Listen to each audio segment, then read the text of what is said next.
Friends, welcome back to our channel better daily trends. నేను ఈ వీడియోలో అయితే మీ అందరి డౌట్స్ క్లియర్ చేసేస్తాను. ఏంటంటే మీకు ఎంసెట్ ఎగ్జామ్ అయిపోయాక మీరు ఏం చేస్తారు, ర్యాంక్స్ అనేవి అప్రాక్సిమేట్ గా క్యాలిక్యులేట్ చేసుకుంటారు. అంటే నాకు ఇంటర్ పర్సెంటేజ్ అనేది ఎంత యాడ్ అవుతుంది ఏంటి అనేది చాలా కన్ఫ్యూజన్.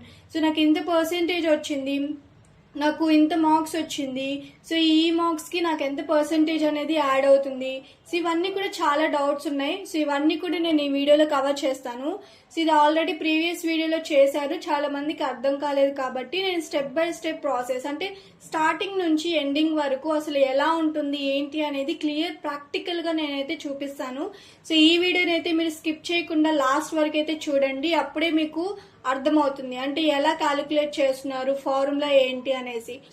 మీరు యొక్క ఫార్ములా కానీ గుర్తుపెట్టుకుంటే మీకు ఎంత పర్సెంటేజ్ అంటే మీ ఇంటర్ మార్క్స్ ఎంత, మీ ఎంసెట్ మార్క్స్ మీరు ఎస్టిమేట్ చేసుకుంటారు కదా, అవన్నీ కూడా మీరు యాడ్ చేసుకొని ఈ ఫార్ములాలో సబ్స్టిట్యూట్ చేసుకుంటే మీకు ఎంత ర్యాంక్ వస్తుంది, ఎంత పర్సెంటేజ్ వస్తుంది అనేది కూడా మీకు క్లియర్ అనేది అవుతుంది అనమాట. Okay, start.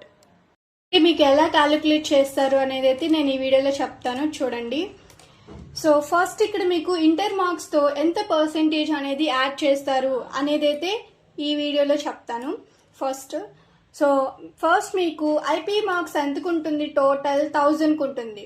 బట్ ఇక్కడ మనకు కన్సిడర్ చేసేది ఏంటి అంటే 1000 మార్క్స్ కన్సిడర్ చేయరనమాట, ఓన్లీ గ్రూప్ మార్క్స్ మాత్రమే కన్సిడర్ చేస్తారు. ఈ విషయం మీకు ఆల్రెడీ తెలిసే ఉంటుంది.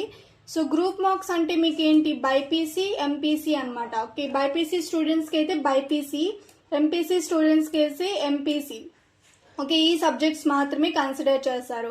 ఎంపీసీ అంటే మీకు తెలుసు కదా, maths, physics, chemistry. Okay, other languages ఉంటాయి కదా, తెలుగు, ఇంగ్లీష్ లేదా సాంస్క్రిట్, ఇవైతే కన్సిడర్ చేయరు అనమాట. ఓకే, ఇది మీరు గుర్తుపెట్టుకోవాలి. ఓకే, టోటల్ మీకు 1000 కైనా కానీ మీకు కన్సిడర్ చేసేది ఓన్లీ గ్రూప్ మార్క్స్ మాత్రమే అనమాట. ఓకే, నెక్స్ట్ ఏంటంటే మీకు ఎంసెట్ ఎగ్జామ్ అనేది 160 మార్క్స్ కి అయితే ఉంటుంది. ఓకే, 160 మార్క్స్ కి. బట్ ఇక్కడ మీకు కన్సిడర్ చేసేది 100 మార్క్స్ కి మాత్రమే అనమాట. ఈ 100 మార్క్స్ ని మీకు 25 మార్క్స్ కి, 75 మార్క్స్ కి డివైడ్ చేస్తారు. అంటే 25 మార్క్స్ ఏమో ఐపీ నుంచి క్యాలిక్యులేట్ చేసుకుంటారు, అంటే కలుపుతారు అనమాట 25%. 75% ఏమో మీకు ఎంసెట్ మార్క్స్ కలుపుతారు. ఇక్కడ మీకు రెండు ఇంపార్టెంటే, నేను ఐపీలో తెచ్చుకుంటాను ఎంసెట్ లో తెచ్చుకోను అంటే అలా కుదరదు అనమాట. రెండిట్లో మీరు ఈక్వల్ గా బ్యాలెన్స్ చేసుకుంటే మీ ర్యాంక్ అనేది కూడా ఇంక్రీజ్ అవుతుంది. దీన్ని ఎలా క్యాలిక్యులేట్ చేస్తారో చూద్దాం. ఫస్ట్ ఇక్కడ క్యాలిక్యులేషన్ ఎలా ఉంటుందంటే మీకు ఎంపీసీ టోటల్ 600 మార్క్స్ అనేది ఉంటుంది. ఇంకా ఇందాక చెప్పాను, ఐపీఈ మార్క్స్ అంటే అవుట్ ఆఫ్ 1000, అది ఎంపీసీ మార్క్స్ అంటే అవుట్ ఆఫ్ 600 అనమాట. ఓకే, 600 మార్క్స్ కి మీకు ఎంత మార్క్స్ వచ్చాయో అది కన్సిడర్ చేసుకోండి. అంటే మ్యాథ్స్, ఫిజిక్స్, కెమిస్ట్రీ ఈ 3 సబ్జెక్ట్స్ లోనే మీరు కన్సిడర్ చేసుకోవాలన్నమాట. ఓకే, ఇంటర్ పర్సెంటేజ్ యొక్క ఫార్ములా అంటే ఏంటి అంటే MPC marks divided by 600 into 25. MPC marks అంటే మీకు అవుట్ ఆఫ్ 600 కి ఎంత వచ్చింది అది డివైడెడ్ బై 600 చేయాలి ఇంటూ 25. ఎందుకు, ఇక్కడ మీకు 25 మాత్రమే డివైడ్ చేశారనమాట ఇంటర్ పర్సెంటేజ్ కి. దాన్ని మీరు యాడ్ చేసుకుంటారు. ఇక్కడ ఒక ఎగ్జాంపుల్ తీసుకొని మీకు క్లియర్ గా అయితే నేను ఎక్స్ప్లెయిన్ చేస్తాను. ఫస్ట్ మీకు 1 పర్సన్ కి ఎంపీసీ మార్క్స్ అనేది 520 వచ్చాయనుకుందాం అవుట్ ఆఫ్ 600 కి. ఓకే, ఇప్పుడు ఈ ఫార్ములాలో అయితే నేను సబ్స్టిట్యూట్ చేస్తాను, జాగ్రత్తగా అయితే చూడండి. ఇక్కడ ఎంపీసీ మార్క్స్ ఎంత, 520 డివైడెడ్ బై అవుట్ ఆఫ్ ఎంత, 600 ఇంటూ మీకు ఎంత పర్సెంటేజ్ తీసుకున్నారు ఇంటర్ కి, 25% అనమాట, అంటే 25 ఈక్వల్ టు ఈ రెండు మీరు డివైడ్ చేసుకుంటే 0.86 వచ్చింది అనమాట. ఓకే, నెక్స్ట్ ఇంటూ 25, ఈ రెండు మళ్ళీ ఇంటూ చేసుకుంటే మీకు మొత్తంగా 21.6% అయితే వచ్చింది. ఎంతకి, 25% కి. ఓకే, ఇది మీరు ఇక్కడ జాగ్రత్తగా గుర్తుపెట్టుకోవాలి. 25% కి 21.6% అయితే వచ్చింది. ఇంత పర్సెంటేజ్ మీకు యాడ్ అవుతుంది అని అర్థం అనమాట. ఎందులో, మీ ఎంసెట్ మార్క్స్ ర్యాంక్ అనేది ఇంక్రీజ్ అవడానికి ఇంత పర్సెంటేజ్ అనేది యాడ్ అవుతుంది అని. ఇక్కడ ఇంపార్టెంట్ ఏంటి అంటే ఫుల్ ఐపీఈ మార్క్స్ అనేవి కాదనమాట. ఓకే, ఓన్లీ గ్రూప్ మార్క్స్ మాత్రమే కన్సిడర్ చేసుకుంటారు, అంటే అవుట్ ఆఫ్ 600 మాత్రమే కన్సిడర్ చేస్తారు. ఓకే, ఈ విధంగా మీ ఇంటర్ మార్క్స్ అనేది క్యాలిక్యులేట్ చేసుకుంటారు. ఓకే, మీకు ఇది అర్థమైంది అనుకుంటున్నాను, ఒకసారి చూసేయండి మళ్ళా. సో మీకు ఇంటర్ మార్క్స్ అనేది 1 పర్సన్కి 520 వచ్చాయనుకుందాం. ఈ ఫార్ములాలో సబ్స్టిట్యూట్ చేస్తే మీకు అవుట్ ఆఫ్ 25%కి 21.6% మాత్రమే యాడ్ చేస్తారనమాట. ఓకే, ఇది అర్థమైంది కదా. అంటే 100ని 25గా 75గా డివైడ్ చేశారు. ఓకే, 25 అనేది మీకు ఇంటర్కి కలుపుతారు, 75 అనేది మీకు ఎంసెట్కి కలుపుతారు. ఇప్పుడు 25 అనేది ఇంటర్కి కలిపేశారు, ఇది చూసేసాం. సో నెక్స్ట్ మనం ఎంసెట్ ఎలా క్యాలిక్యులేట్ చేస్తారో చూద్దాం. సో ఇక్కడ మీకు ఎంసెట్లో 25% అనేది ఎలా క్యాలిక్యులేట్ చేస్తారు. ఇక్కడ ఇందాకేమో మనం 25% చూసాం, ఇప్పుడు 75. సో ఇక్కడ ఎంసెట్ టోటల్ మార్క్స్ అనేది మీకు 160 ఉంటుంది అనమాట. నేను ఇందాక చెప్పా కదా, బట్ మీకు 100 మార్క్స్కి క్యాలిక్యులేట్ చేస్తారు. అంటే మీకు ఇంటర్ మార్క్స్ కూడా కలపాలి కాబట్టి ఆ విధంగా డివైడ్ చేసుకున్నారనమాట. సో ఫైనల్లో యూజ్ చేసేది ఏంటంటే 75 మార్క్స్ ఓన్లీ. ఓకే, బట్ మీకు 160కి అంటే మీకు 160 క్వశ్చన్స్ ఉంటాయి. ఆ 160 క్వశ్చన్లో మీకు ఎన్ని మార్క్స్ వచ్చాయో దాన్ని మీరు 75%కి క్యాలిక్యులేట్ చేసుకోవాలన్నమాట. అది ఎలా చెప్తాను. దీని యొక్క ఫార్ములా ఎలా ఉంటుందంటే EAMCET marks divided by 160 × 75. Simple. అక్కడ ఎలా యూజ్ చేసాము, ఇంటర్ మార్క్స్ అంటే MPC marks divided by out of ఎంత 600. సేమ్ ఇక్కడ కూడా అంతే. EAMCET marks divided by out of ఎంతకి 160 ఇంటూ ఇక్కడ 75% యాడ్ చేస్తారు కాబట్టి 75, అక్కడ 25 కాబట్టి 25 అనమాట. ఓకే, ఈ విధంగా అయితే ఫార్ములా అయితే ఉంటుంది. దీనికి ఒక ఎగ్జాంపుల్ అనేది తీసుకుంటాను. సో ఎగ్జాంపుల్ ఏంటంటే సపోజ్ 1 పర్సన్కి 160 మార్క్స్కి 50 మార్క్స్ వచ్చాయని అనుకుందాం. ఓకే, సో దీని యొక్క క్యాలిక్యులేషన్ ఎలా ఉంటుంది, ఈ ఫార్ములాలో సబ్స్టిట్యూట్ చేయాలి. ఎంసెట్ మార్క్స్లో ఎంత 50 అనేది సబ్స్టిట్యూట్ చేస్తాం, డివైడెడ్ బై అవుట్ ఆఫ్ ఎంత 160 ఇంటూ 75%కి కదా మనం క్యాలిక్యులేట్ చేస్తాం ఇంటూ 75. ఇది మొత్తం కానీ మనం క్యాలిక్యులేట్ చేస్తే మనకి ఇది వస్తుంది అనమాట రిజల్ట్ అనేది. అంటే అవుట్ ఆఫ్ 75%కి 23.43% అనేది వచ్చింది ఈ అబ్బాయికి. ఓకే, ఈ విధంగా ఎంసెట్ పర్సంటేజ్ అనేది క్యాలిక్యులేట్ చేస్తారు. ఇందాక మనం చూసాం ఇంటర్ పర్సంటేజ్ 25%కి 21.6% అనేది యాడ్ చేస్తారు. ఎంతకి 25%కి. ఓకే, ఇక్కడ ఏంటి 75%కి 23.43% అనేది యాడ్ చేస్తారు. అంటే మీకు ఇక్కడ ఎస్టిమేట్ చేసుకున్నారు అంతే ర్యాంక్ అనేది. అంటే మీరు రేపు ఎంసెట్ ఎగ్జామ్ రాశారు, సో ఎంత మార్క్స్ వస్తాయో మీకు తెలీదు, జస్ట్ ఒక ఎస్టిమేట్ చేసుకోండి. మీరు క్వశ్చన్స్ అనేవి అక్కడ సెలెక్ట్ చేస్తుంటారు కదా ఆప్షన్స్, దాన్ని బట్టి మీరు ఎస్టిమేట్ చేసుకొని మీకు ఎన్ని మార్క్స్ వస్తాయో ఎస్టిమేట్ చేసుకొని ఈ ఫార్ములాలో అయితే సబ్స్టిట్యూట్ చేసుకోండి. సో మీకు ఇక్కడ అప్రాక్సిమేట్గా ఎంత వస్తుందో అనేది తెలుస్తుంది అనమాట. ఓకే, ఇప్పుడేం చేయాలి, రెండు వచ్చేసాయి. అంటే 25% తెలిసింది, 75% తెలిసింది.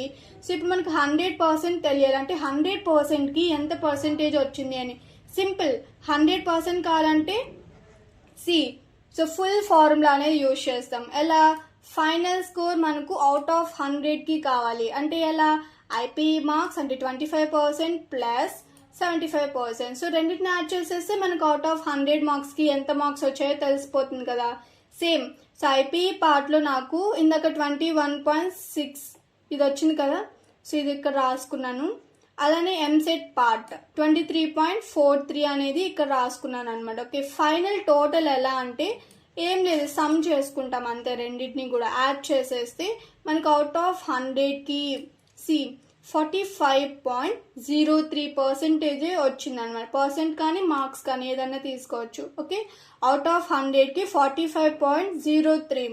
దీన్ని మీరు ఫైనల్ ర్యాంక్ ఎస్టిమేట్ చేయాలంటే 60K to 65K అనేది ఉంటుంది.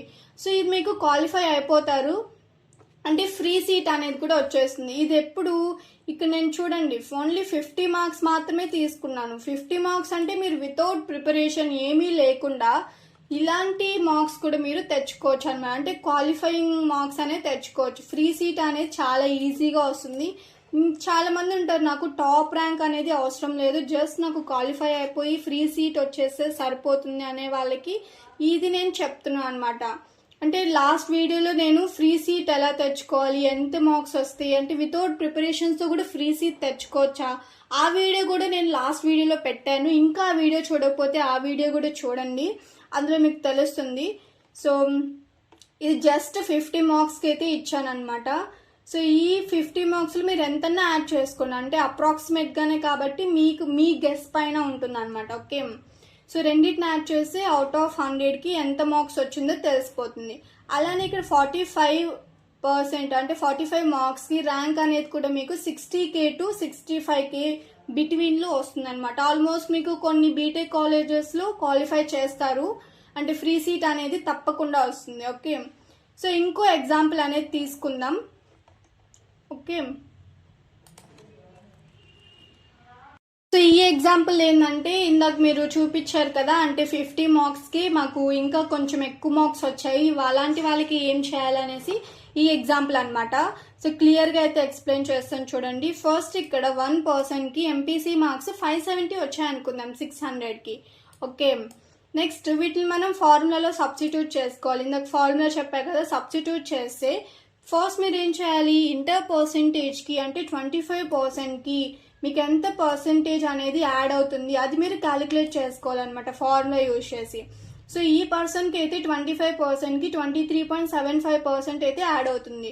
నెక్స్ట్ ఎంసెట్, అంటే ఇక్కడ ఇంటర్ పర్సెంటేజ్ అయిపోయింది, ఇప్పుడు ఎంసెట్ అనమాట. ఎంసెట్లో 160 మార్క్స్కి 80 మార్క్స్ వచ్చాయనుకుందాం. సో ఫార్ములాలో సబ్స్టిట్యూట్ చేస్తున్నా. ఈ ఎంసెట్ మార్క్స్లో మనం ఎంత 75%కి మనము అవుట్ ఆఫ్ తీసుకోవాల్సి ఉంటుంది. ఈ 75%కి 37.5% వచ్చింది అనుకుందాం. ఓకే, ఇప్పుడు ఏం చేయాలి, మనకు టోటల్ అనేది కావాలి. టోటల్ కావాలంటే రెండింటిని యాడ్ చేస్తే సరిపోతుంది అనమాట. రెండింటిని యాడ్ చేస్తే 61.25% అయితే వచ్చింది, అంత మార్క్స్ వచ్చాయన్నమాట. ఎంతకి, అవుట్ ఆఫ్ 100కి. సో దీని ర్యాంక్ కానీ మనం ఎస్టిమేట్ చేసుకుంటే చూడండి 25K to ఇక్కడ 400 కాదు 40K అనమాట. Okay, 25K to 40K between ఆ రేంజ్లో మనకు ర్యాంక్ అనేది అయితే ఎస్టిమేట్ చేసుకోవచ్చు. ఈ ర్యాంక్స్ ఏంటంటే ఓన్లీ అప్రాక్సిమేట్ మాత్రమే, ఎందుకంటే ఇయర్ బట్టి మనకు ర్యాంక్స్ అనేవి చేంజ్ అవుతూ ఉంటాయి, అంటే కాంపిటీషన్ పెరిగే కొద్దీ. సో ఈ విధంగా మీరు మీకు వచ్చిన ఎంపీసీ మార్క్స్ని 25%లో ఎలా క్యాలిక్యులేట్ చేసుకోవాలి, అలానే మీకు వచ్చిన ఎంసెట్ మార్క్స్ని 75%లో ఎలా క్యాలిక్యులేట్ చేసుకోవాలి, ఫైనల్గా 100%కి ఎలా క్యాలిక్యులేట్ చేసుకోవాలి, సో ఫైనల్గా 100 మార్క్స్కి మనకు ఎంత మార్క్స్ వచ్చాయి, ఇవన్నీ కూడా క్లియర్గా అయితే చెప్పాను. ఇంకా అర్థం కాకపోతే కామెంట్ బాక్స్లో కామెంట్ చేయండి, నేను ఇంకా ఎక్స్ప్లెయిన్ చేస్తాను. సో ఈ వీడియో కనుక మీ అందరికీ నచ్చినట్లయితే లైక్ చేయండి, షేర్ చేయండి, సబ్స్క్రైబ్ కూడా చేసేసుకోండి. So thanks for watching.